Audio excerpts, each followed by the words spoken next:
अध्यक्ष आबासाहेब शिंदे, आमचे सर्वांचे विष्णू गुरु इथं असणारे आमचे विकासभाऊ सातारकर, त्याचबरोबर अश्विन भाऊ इथं असणारे सर्वच आमचे सहकारी, त्या सगळ्यांच्या वतीने आजची जी काही छोटेखानी बैठक आपण ही काय आपली सभा नाही आहे. आपल्या ज्या काही अडचणी आहेत त्याच्या संदर्भात आपण चर्चा करण्यासाठी आपण एका घरात एका कुटुंबात बसलेली माणसं.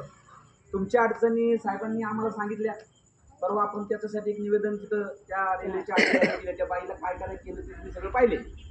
त्यानुसार साहेबांच्या किंवा यशवंत भाऊच्या मार्गदर्शनाखाली आपण जिल्हाधिकारी साहेबांना भेटलो. त्यांनी आपल्याला त्यामध्ये काहीतरी मार्ग काढू असं आश्वासन दिले आणि त्यांनी दिलेलं आश्वासन यशवंत भाऊला मला माहिती ते खरं असतं.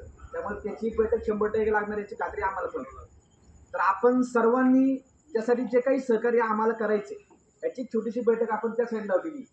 तुमचे असणारे 19 आता जवळजवळ मला भाऊने सांगितलं की 60 वर्षापासून ही लोक इथं रहिवासी आहेत. तुमच्याकडे काय काय डॉक्युमेंट आहेत काय काय नाही आहेत, कारण जो काही जार आपण त्याला जोडतो त्या जार मध्ये तुमचे पण डॉक्युमेंट तिथं प्रूफ झाले पाहिजे. त्याची पडताळणी आता ते करतात. आता पहिले सरकार राहिलं नाही, आता हे सरकार शहाणं झाले. त्यामुळे आपणही त्याच्याविषयी शहाणं झालं पाहिजे. डॉक्टर बाबासाहेबांच्या कायद्यानुसार आपण जर त्यांना आपली त्यांची जागा दाखवली तर मात्र नक्कीच घरं देणं हे त्यांचं काम आहे आणि आपण ते घेणार हे तुम्हाला मी आजही सांगतो. घरं आपण 100% घेणार. त्याच्यासाठी काही केलं का असेल त्याच्यासाठी आमच्या सगळ्यांची त्याची तयारी आहे. तर तुमच्या सर्व लोकांचे जे काही 1900 म्हणतो 40च्या 30च्या जे काही जन्माचे दाखले असतील, पुरावे असतील, काहींचे शाळेत दाखले असतील, त्या काळातले रेशनिंग कार्ड एखाद्याचं असेल, एखादं बँकेचं पासबुक काढलं असेल, असे जुने जेवढे कागदपत्र सगळ्याची एक फाईल मला प्रत्येकाच्या कुटुंबाचं प्रमुखाचं त्याच्या खालच्या सगळ्यांची नावं आणि त्या सगळ्यांचं मला डॉक्युमेंट आहे. जेवढे डॉक्युमेंट जास्त जुने तेवढा भाऊंना बोलण्याचा अधिकार जास्त राहतो. तर याची एक सर्वांनी नोंद घ्यायची. आणि तुमच्या ज्या काही अडचणी तर काय आपल्या 3च अडचणी गरीबाच्या, अन्न वस्त्र आणि निवारा. दुसरी आपल्या अडचण आयुष्यात पडलीच नाही आणि ती पडणार पण नाही. तर ह्या 3 गोष्टीच्या अडचण आपण दूर करण्यासाठी यशवंत भाऊच्या मागे तुम्ही खंबीरपणे उभे राहा. तुम्ही जर आमच्या मागे उभे राहिला तर आम्हालाही लढता येतं. तुमच्या बाजून तर आम्हाला काही ऍक्शन घेता येते. तर तुम्ही सर्वांनी ते काही डॉक्युमेंट असतील ते सगळे डॉक्युमेंट शोधा. 2 दिवसामध्ये मला त्याची तयारी करा. तशी फाईल भाऊ उद्या संध्याकाळपर्यंत डॉक्युमेंट आम्हाला द्या. उद्या मीटिंग होईल किंवा परवा होईल फायनल. त्यानंतर जी चर्चा होईल तर आपले डॉक्युमेंट टिकले पाहिजे. एवढं बोलून मी माझं 2 मिनिट नव्हतं. अश्विन भाऊ आपण विकास भाऊ सातारकर आपल्याला 2 मिनिट.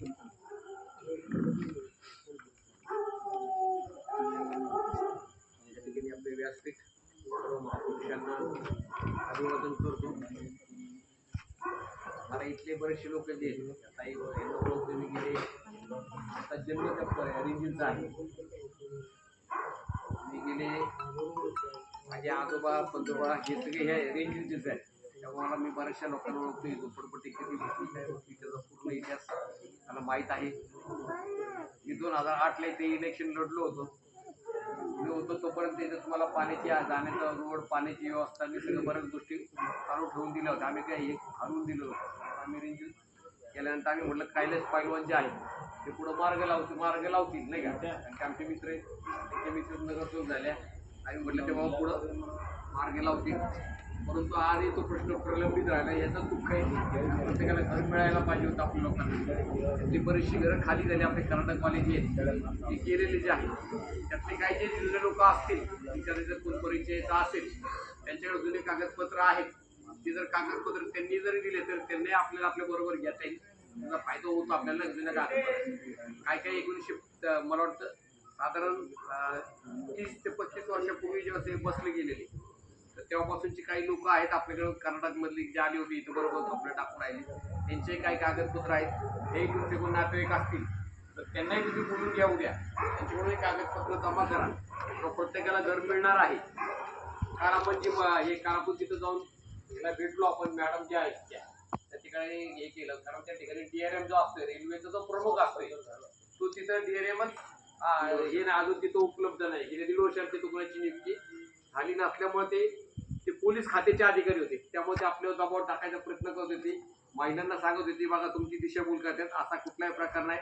आपल्या नडगम भाऊंच्या नेतृत्वाखाली या ठिकाणी आपण जे आंदोलन करतो तर त्याला समाजाला न्याय मिळेलच याची आम्ही गॅरंटी देतो या ठिकाणी. आणि कुठल्याही प्रकारच्या अडचणींना प्रत्येकाला स्वतःचं हक्काचं घर होईल. स्वतःचं मालकी हक्काचं घर होईल. BOCP अंतर्गत या ठिकाणी घर उपलब्ध करून देण्याची तरतूद आहे शासनाची. त्यानंतर या ठिकाणी मेट्रो जे आले तर मेट्रोवाल्यांशी आपलं बोलणं झालं होतं भाऊंचं मागच्या वेळेस, आणि सगळ्यांची ॲप्रूव्ह घेतली होती की बाबा आम्हाला मेट्रोच्या पुनर्वसनामध्ये घर POC आपल्याला घर मिळावं. एवढंच लक्षात ठेवायचं, आपल्याला घर मिळालं की परत येऊन झोपडं टाकायचं नाही इथं आपल्याला. तिथं राहायचं, स्वतःचा व्यवसाय, आपली मुलं जी आहेत चांगले जास्त शिक्षण घेऊन मुलं चांगली चांगली कसं होतील ना, तर तिथं दारूचा धंदा, मटका धंदा आतमध्ये तिथं व्यवस्थित तुम्ही चालू करून त्यातलं काय करायचं नाही आपल्याला. हा, आणि जे मुलं व्यसनी असेल, दारूचा धंदा हे काय करत दारू बिरू पित असतील, त्यांनी बंद करून आपलं चांगलं कष्ट करून ज्याला काय व्यवसाय करायचा असेल त्याचंही मार्गदर्शन भाऊ आपल्याला करतील त्या ठिकाणी.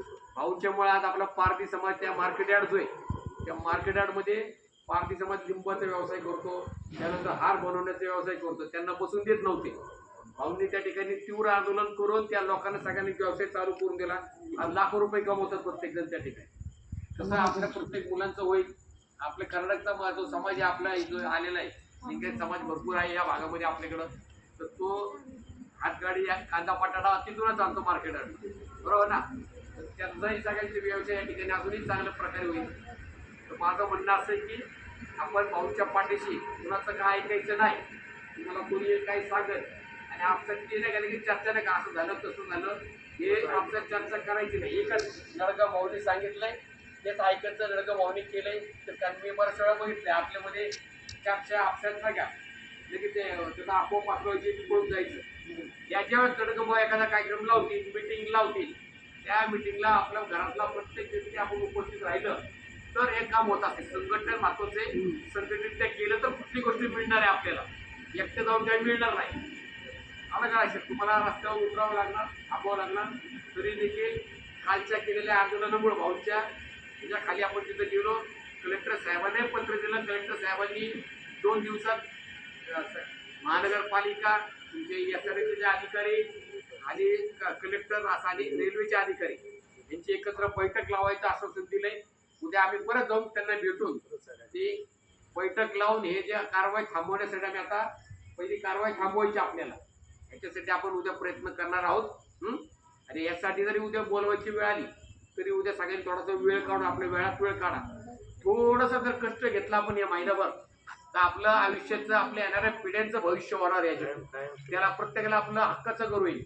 संडास बाथरूम आतमध्ये असेल, पिण्याचं पाणी आतमध्ये असेल, मुलांना चांगलं उठण्या बसण्याची, खेळण्याची व्यवस्था अशी सगळं त्या ठिकाणी असेल. आणि हे लक्षात ठेवा, त्या पद्धतीने आपण प्रत्येकाने काम करायचं बघा. त्या ठिकाणी आपण सर्वांनी आपला वेळ दिला त्याबद्दल आपले आभार. पुढचे अध्यक्ष आपले जे आहेत दलित पॅन्थरचे आपले बोलणार आहे या ठिकाणी आमचे पॅन्थरचे धंदावाद आबा शिंदे जे आहेत ते आपल्याला आता मार्गदर्शन करतील. आजच्या बैठकीचे सन्माननीय प्रमुख दलित पॅन्थरचे राष्ट्रीय अध्यक्ष यशवंत भाऊजी नडगम साहेब, त्याचबरोबर लौकिक परिवर्तन आघाडीचे राष्ट्रीय नेते विकास भाऊजी सातारकर, आमचे सहकारी अश्विनभाऊ देडे, त्याचबरोबर खऱ्या अर्थानं महाराष्ट्रामध्ये झोपडीतला प्रश्न असेल, अनेक प्रश्नावर सातत्यानं तीळ मागं शुल्लकमध्ये काम करणारे माझे मित्र लोहांना गायकवाड आणि सर्वच माझे सहकारी या ठिकाणी आपल्या आदिवासी समाजाचे पवार साहेब आहेत. नेहमी ते सातत्यानं आदिवासी समाजाला घेऊन महाराष्ट्रामध्ये काम करत असतात. अन्याय झाल्यानंतर अभिराग पसरे असतील, किरण असतील, हे सर्वच आमचे त्या ठिकाणी उपस्थित कार्यकर्ते आहेत. खरं तर आज बैठकीचं नियोजन या संदर्भात झालं की आपल्यावरती होणारी पाठीमागच्या आठवड्याची कारवाई होती, त्या कारवाईच्या संदर्भात आपल्या साक्षीच्या समोर यशवंत भाऊंनी आपण DRMच्या ऑफिसला जाऊन रेल्वेच्या आपलं म्हणणं जे होतं, जी आपल्यावर कारवाई होणार होती त्या संदर्भात एक निवेदन दिलं. निवेदन देत असताना त्या ठिकाणची माजलेली महिला अधिकारी तिने मात्र आपल्याला धुडकावून लावण्याचं काम केलं. माझ्या झोपडीतली माय भगिनी त्या ठिकाणी न्याय हक्कासाठी जात होती. यशवंत भाऊच्या नेतृत्वाखाली नेहमी आम्ही त्या ठिकाणी जात असतो. घराचा प्रश्न असला म्हटल्यानंतर यशवंत भाऊने हजारो लाखो कार्यकर्त्यांच्या घराचं खेळासुद्धा उपटून दिलं नाही महाराष्ट्रामध्ये, तरी दलित पॅन्थरची चळवळ. आणि म्हणून आम्ही परवा दिवशी आपल्याला घेऊन त्या DRMच्या ऑफिसला गेल्यानंतर आपण सर्वांनी बघितलं काय परिस्थिती झाली. उद्या अचानक तुमच्याकडे कारवाई होईल, घरं उठवली जातील, त्याच्यामध्ये नंतर आपल्याला काही करता येणार नाही. म्हणून काल भाऊने भूमिका घेतली. जिल्ह्याचे कलेक्टर यांच्याशी बैठक विकास भाऊ असतील सर्व सहकारी त्या बैठकीला उपस्थित होते आणि बैठकीतनं चर्चा झाली. चर्चेतनं मार्ग निघाला की एक संयुक्त बैठक त्या ठिकाणी आपल्याला सर्वांना करायची. त्याच्यामध्ये DRM असतील, जिल्हाधिकारी असतील, कॉर्पोरेशनचे आयुक्त असतील, अशा सर्व लोकांना SRAचे देखील त्या ठिकाणी काय अधिकारी येणार आहेत. तर त्याच्यामध्ये एक सकारात्मक निर्णय यशवंतभाऊ घेतील आणि निश्चितच आपल्या आयुष्याचं सोनं, आपल्या आयुष्यामध्ये सातत्यानं आपलं हक्काचं घर, त्याच्यासाठी अहोरात्र आपण झगडत असतो. परंतु आपण गावाकुसाकडची लोक पोट पाण्यासाठी कुठल्या तरी कोपऱ्याला, नदीच्या बांधाला, रोडच्या कडेला येऊन वसत असतो, पण आपल्याला न्याय काय मिळत नाही. खरं तर डॉक्टर बाबासाहेब आंबेडकरांनी संविधानिक अधिकार आपल्या सर्वांना दिलाय, तो म्हणजे गरिबाला दिलाय, पण आपण त्याच्यापासून फार वंचित राहतो. पण निश्चित यशवंतभाऊ सारखे नेते, माझ्यासारख्या कार्यकर्ता, असंख्य कार्यकर्त्यांना घेऊन तुमच्यासारख्या गरिबाच्या प्रश्नासाठी नेहमीच साथ देत असतात. तर आपण उद्याच्या दिवशी आपण सर्व आमच्यातला कुणीतरी आपल्याला सहकार्य सांगेल किंवा मीटिंग लागते तर आपण त्याच्यासाठी तयार आहे. ही वेळ परत येणार नाही. बघा, हे तुम्हाला एवढंच सांगतो, यशवंत भाऊला काय तुमच्या इथे उभा राहायचं नाही, विकास भाऊला नाही, आम्हाला काही सत्तेचं स्वप्न पडत नाही. आम्ही फक्त तुमच्या गरिबासाठी, कारण ज्या ज्या वेळेस तुमच्यावर कारवाई झाली त्याच वेळेस तुम्ही बघितलं की यशवंत भाऊ तुमच्या बरोबर आलेले. तर दलित पॅंथर अशीच संघटना आहे की गोरगरिबाच्या पाठीमागे उभं राहिलेले. त्याचबरोबर आमचे सुरेश पवार साहेब आहेत, हे उद्या तुम्हाला सर्व गोष्टीची माहिती देतील. काय डॉक्युमेंट असतील त्याला 2 दिवसाचा विलंब लागू द्या, पण सर्वांचे डॉक्युमेंट आले पाहिजे.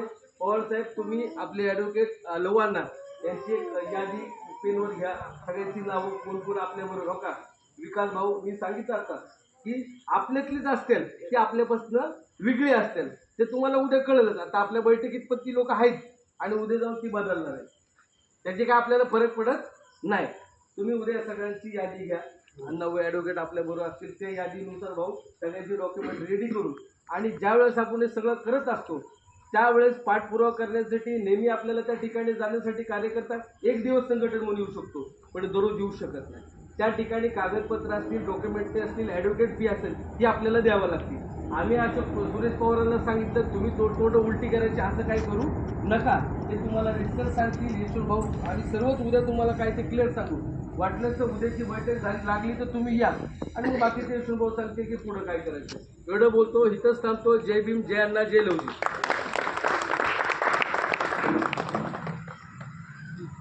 आज पाहिले आपण 4थी वेळ आहे आपल्या वस्तीवरती सगळ्या मुलांना आणण्याची, सगळं करण्याची. मी कधी आयुष्यामध्ये आज त्या मावशीचा फोन येतो मला, आईचा येतो, त्या काकांचा येतो, ते भोसले आपलं भोसलेंचा येतो, ते मावशीचा येतो, दादांचा येतो फोन. कधी फोन आला मी सगळे फोन घेतो, येतो. आधीमध्ये कधी एखादं नसेल तर मी परत दुसऱ्यांदा करतो, किंवा मग मला अजून कोणाचा आला जे अर्जंट एखाद्या 4 वेळा आला तर उचलतो. आज सातारकर भाऊ म्हणले की भाऊ पहिल्यापासून भाऊ तुमच्याकडे आहे, तिथं असताना हे पाणी आता बंद केलं, भाऊ असताना कधी केलं नाही.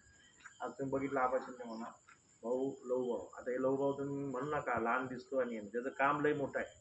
त्यांनी आज कित्येक झोपडपट्ट्यांसाठी आज चांगलं एकदम भारी काम केले. त्यांची मिसेस नगरसेविका होती. आज अश्विन भाऊ, आज ही सगळी माझी टीम माझ्याबरोबर दिवस रात्र असते. आमची पूर्ण पुणे शहरात, महाराष्ट्रात सगळी संघटन चांगलं, तुमच्या मागं आम्ही उभे. आता उद्या कलेक्टरने मीटिंग उद्या लावली, तुम्हाला बोलवलं, ज्यांना ज्यांना शक्य त्यांनी या. परवाचे असेल तर उद्या तुम्हाला सांगतोय, परवा सगळं ताकदीने तिथं या.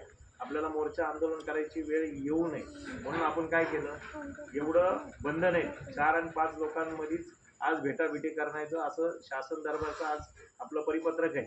पुणे शहरात आंदोलन करता येत नाही, 5 जणांचा ग्रुप करून फिरता येत नाही, आपण आज एवढी लोक पण बसून बोलता येत नाही, असे ते परिपत्रक काढलेले. कारण काय पुण्यात लय गढूळ वातावरण झाले, सांगण्यासारखं काय नाही. तुम्ही बघत असाल आज दिवसात 2 मर्डर होते, 4 बलात्कार होतात. आज दिवसभरात कोण नकली दारू बनवते, 20-25 लोक मरतात. आज कुठला CP आपला मुंग गळून बसलाय.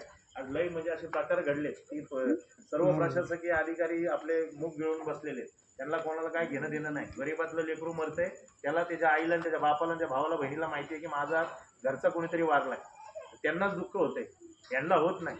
अशा दुःखाच्या असताना देखील आपल्याला ही रेल्वे प्रशासक एवढं गेल्याच्या कातडीचं आहे, तर त्यांनी तुम्हाला नोटीस पाठवली की तुमचं घरं तोडायची म्हणून. तो म्हणून राग आला तर त्या सातारकर भावी सगळी त्या ती SP तिच्या काही कपाळावर लिहिलं होतं का ती SP आहे म्हणून, पोलीस म्हणून नाही लिहिलं होतं का? हा, ती आली अशी, आम्हाला वाटलं कुणाची तरी ती PA असेल किंवा ते या कारकून बिरकून असेल, तर बोलायला गेलो तर तिचा रुबाब वाढायला लागला. तिला कुठल्या भाषेत बोलायचं, भाऊ पण आम्ही पण जे बोलायचं ते बोललो. ती झक मारत गेली वर आणि रिसिव्ह करून दिली. तर तिचं कामच नव्हतं. कारण हे DRM माझा दोस्त होता. गेल्या टायमाला तिथं गेल्यानंतर आपल्याला पत्र दिलं का नाही? आपल्याकडे ते पत्र आहे की बाबा यांना जोपर्यंत त्यांचं पुनर्वसन होत नाही तोवर सोड. मी कोणाच्या बापाला घाबरत नाही. आम्ही तर ती पोरगी नसती तर अधिकारी असतं तर मारलंच असतं. केस तर केस. कोणाच्या बापाला घाबरत नाही. आज आपण आपल्याला आपलं घर भेटलं पाहिजे. आपल्या हक्काचं घर आहे. आपण एवढ्या वर्ष एवढ्या गुडघ्या एवढ्या पाणी एवढ्या चिखलामध्ये तुम्ही राहिलेत. मी बघितलं, डोळ्यांनी बघितलं तर मला गाडी येत नव्हती. एवढ्या घाणीमध्ये तुम्ही राहिले. मी तुम्हाला त्या दिवशी गेल्या वेळेस सोडताना मी काय म्हटलं, थोडी त्यांना जागा द्या. हे बघा, रोड तुमच्यासाठी झाला, लाईट तुमच्यासाठी आली, पाणी तुमच्यापर्यंत आलं. भविष्यात मला इकडून तुम्हाला लांब नाही न्यायचं. माझं स्वप्न काय आहे की ही जागा थोडंसं मागं पुढं करून रीतसर सगळी बांधून द्यायचं माझं स्वप्न आहे. पानी भी इधर ही होगा दादा चालू। नहीं वही मैं बता रहा, वो अभी सब इनको लगता है करके अपने को देगा ना। मैं क्या बोला, थोड़ा रुको, इन लोग को पानी लान दो, इनको लाइट लान दो, ये अपने को वापरने को आने वाला है। इधर ये पाइप तोड़ के मैं 2 मिनट में दे सकता है आपको, ये लाइट डायरेक्ट लगा के दे सकता है आपको, और मीटर सब दे सकता है। अब मेरा दिमाग में ऐसा है कि इधर ही अपने को मांग के करने का है। लेकिन आजी अपने को किधर भी घर भी दिया तो भी तुमको व्यवसाय नहीं करने का है। नहीं आप नहीं समझा, मैं वापस तुम्हारे को समझाता विकास भाव, तभी तुम्हारे को वही बात समझा रही थी कि मैं तुम्हारा नहीं, अभी ये जो नए लड़के हैं ना, नए लड़के लोग को मैं अच्छा व्यवसाय लेके देने वाला है। लेकिन पहला अभी अपने छत का काम करके देना, पहिला घर का काम तुम्हाला होणं जरुरी आहे। तुम्हाला सगळ्याला परत एकदा सांगतो, उद्या कलेक्टरने मीटिंग लावू द्या, त्यांना आपली विनंती काय आहे की इथं बांधून द्या प्रत्येकाला। आपण जर खेडेगावात असला तर गेला असेल कोण नातेवाईक असेल तर विचारा, 2.5 लाख रुपये घर बांधायला देतात आणि ते 2.5 लाखामध्ये चांगलं घर बनतं। आणि आपल्या पुणे महानगरपालिकेत 2 लाख रुपये देतात, ते पण 2 लाखात चांगलं घर बनतं रिपेअर करण्यासाठी, तोडल्या काय झालं तरी। तर हे आपलं तुमचं येतं कॅन्टोन्मेंटमध्ये, त्यामुळे काय झालं, तुम्हाला नेहमी वाळीव टाकलं। तुम्हाला सगळे कुणी पण काय येऊन खोटं बोलल, काही बोलल, तुम्ही बघितलं असते, आले ते खोटं बोलून चुता बोलून गेले। पण आम्ही ज्या वेळेस आलो प्रत्येक वेळेस आम्ही तुम्हाला मदतच केली। फार बुलडोजर आलेल्या बुलडोजर अर्ध्या तासात 5 घरं तुमच्या आतमध्ये हाकलून 2दा 3दा त्यांना दिला। हा, तर त्यामुळं माझी एक इच्छा आहे की उद्याच्या मीटिंगमध्ये काय होते बघूया। आपण त्यांना मागितले की जेवढी घरं आहेत आणि तुमचे जे आधी जे गेलेत ना तुमचे नातेवाईक वगैरे, त्यांना पण बोलवून घ्या, त्यांनाही सांगा की आमच्या झाल्यानंतर तुमच्या बी टप्प्यात तुम्हाला बी घरं देणार आहे। कारण ती पण इतक्या वर्षामध्ये अशा एवढ्या परिस्थितीत राहिलेत। आज त्यांना माहिती होतं की बाबा त्यांचे मुली मोठ्या झाल्या असतील म्हणून गेले असतील, ते जाऊ द्या। आपल्याला एक पूर्णच्या पूर्ण ना शासनाच्या तर्फे यादी पूर्ण करून द्यावी लागते। ते आबासाहेब म्हणल्याप्रमाणे त्यांचं पूर्ण हे काढतात, येऊन चेक करतात कुणाचे घरं किती होते, काय होतं, कुठं होतं, किती बाय कितीचे होते, हे सगळं रीतसर सर्वे करतात, सर्वे करून देतात। त्याला लागतो महिना, 2 महिने, 3 महिने, बरं आपल्या झोपडीला टच होणार नाही। आपली इच्छा काय आहे की इथं बांधा, इथं बांधून द्या। अगर त्यांना जर प्रकल्पात जर कुठं जर ऍडजस्ट करून बांधता आला तर बांधू द्या, नाही बांधता आला तर आपल्याला जर बाहेर द्यायचं असेल, जागा जर अर्जंट लागत असेल तर ती किती दिवसात आपल्याला घर भेटत असेल ना, तेवढ्या दिवसाचं ते लोक आपल्याला भाडं देतात, त्यांनी आपल्याला खर्च देतात, सगळं देतात ते। त्यासाठी आपले सगळे पुरावे असणे गरजेचे। कोणाकडे पुरावे गेले असतील, काय गेले असतील, त्याचे झेरॉक्स असतील, कुठं काय असतील। पोरं आता शाळेत, आता या शाळेत आहे त्या शाळेत आहे, शाळेचे दाखले जोडा तुम्ही, कितीला गेले पोरं। आता कोणी शिकला असेल, तुम्ही 10वी 12वी काय शिकले असतील म्हणजे ते 10 वर्ष झालं। आता विकास भाऊ म्हणल्यापर्यंत 35 वर्षापासून जे तुमच्या झोपड्या आहेत, या सगळ्या गोष्टीची फाईल आणायला उद्या आणणार। तुम्ही किती वाजता आलं त्यांना द्याल तुम्ही, सुरेश भाऊ किती वाजता आलं पाहिजे, कितने बजे आए तो पेपर मिलेगा सबको? 5-6 बजे के आसपास दिवसभर गोळा करा। ये 6 बजे आएगा, 6 साढ़े 6 मेरे को बोलो, तुम्हारा धंधे का टाइम हो गया बाद बोलो कितने बजे धंधा खत्म होता है अपना बिजनेस? 6 वाजेपर्यंत होता ना? नाही काय होतं, कोण कुठं कामाला जाता, कुठं जाता, 6 वाजता ना अण्णा येईल, सुरेश भाऊ येईल, अण्णा येईल, बसून घेईल, सगळ्यांची पूर्ण व्यवस्थित फाईल द्या, झेरॉक्स मारून द्या, जमलं तर त्याला ही करून द्या, स्टेपल करून द्या व्यवस्थित। तुम्ही स्टेपल फाईल येतात, प्रोसिडिंग फी पण ते उद्या आणलं तुम्हाला सांगते, पण ते सगळं करून त्यांच्याकडे द्या। उद्या सकाळी 11:30ला कलेक्टरकडे जातो, कलेक्टरकडचं फायनल मीटिंग घेतो की उद्या मीटिंग लावताय परवा लावताय। म्हणजे ते मीटिंग एकदा लावली, त्या मीटिंगमध्ये आपल्याला एकदा जर शिक्कामोर्तब झाला, तुटायचा विषय तर संपतो उद्याच्या उद्या। पण ती मीटिंगमध्ये मग आपल्याला घरं कुठं देतात। आता मला माहिती आहे की 6,000 घरं पूर्ण पुणे शहरात झाली।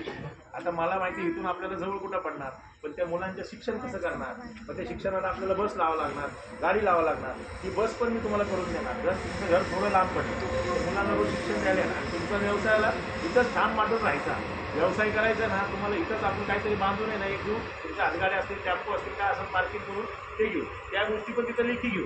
की बाबा आम्हाला अशी कुठेतरी जागा द्या जे आमचे वाहन इथं लागतील. आता मी जर आता या मावशीचा धंदा आहे, तिथं टेम्पो असेल तर टेम्पो तिथं लागेल. या मावशीचा धंदा आहे, तिची हातगाडी असेल तर तिथं ठेवायला जागा, एक गोडाऊन टाईप तरी अशी कुठेतरी कोपऱ्यात एखादी जागा घेऊ. जर कुठं लांब घर देत असतील प्रयत्न आपला आहे की इथंच बांधून द्या. तर इथं आयुष्य गेलंय, पोराचं शिक्षण इथं गेलंय, तुमची ओळख इथली आहे, तुमचा व्यवसाय इथला आहे. तिकडे जाऊन उपाशी माझी घर का काम हो गया ना, हे बाकीला माहिती आहे.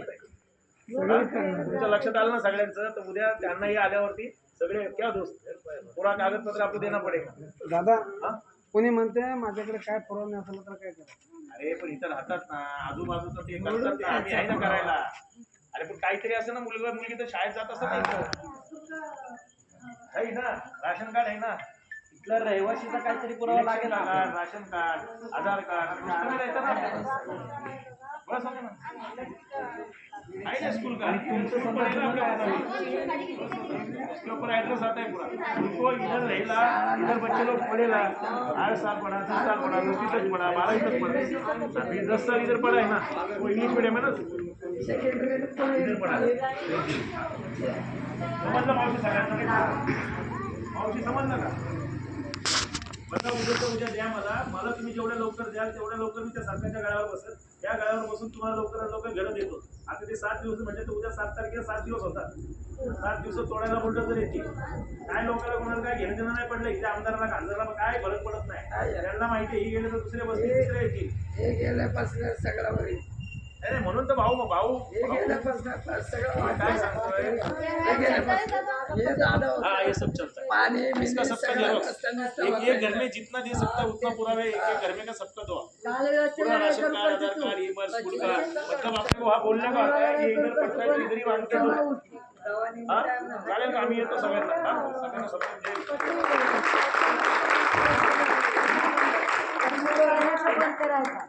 6 वाजेपर्यंत